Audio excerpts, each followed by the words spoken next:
The founder of Dano's Seasonings started making TikToks to promote his product and not only gained followers but new customers. WLKY's Alex Durham talks with the man behind the videos. Some people may call me lucky, but everything I've worked towards has built up to having this opportunity. It took a pandemic for Dan Oliver to discover that TikTok was the missing ingredient in boosting sales for his company, Dano's Seasoning. Why wasn't I doing this 2 years ago? Where was TikTok 2 years ago? Oliver has carried the recipe with him since college, but it wasn't until he offered some seasoned chicken to a guy when he worked at Diamond Pub and Billiards that he realized its potential. After he took one bite, he said, "This is the best chicken I've ever had in my life. Why aren't you selling it?" So he did. In 2017, Oliver started selling his all-natural, low-sodium seasonings at flea markets, trade shows, anywhere he could. Basically, I doubled in 2018, doubled my sales, and then doubled in 2019.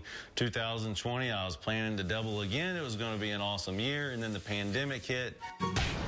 Traveling stopped and making TikToks started. We about to make some dang good crab cakes. The video that changed the game was Oliver making crab cakes with Dano's Seasoning. He says it was actually a little controversial. Where's the Old Bay? And that's not how you cook a crab cake. But then I went and I looked at the sales, and I'm like, okay. The business exploded. Dano's gained thousands of new customers and now has 1.2 million followers on TikTok. Hey, Mama, Tom Brady's on TikTok, and I got more followers. It's almost like it was built for Dano's. It's only a minute long, so it doesn't have to be this long, drawn-out video. It's 1 minute long. You edit these short little clips. Take your chicken.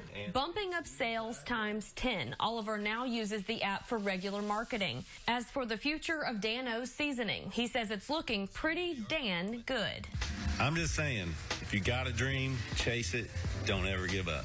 Alex Durham, WLKY News. Dano's Seasoning just opened its first warehouse and will soon be adding a fulfillment center on Crittenden Drive.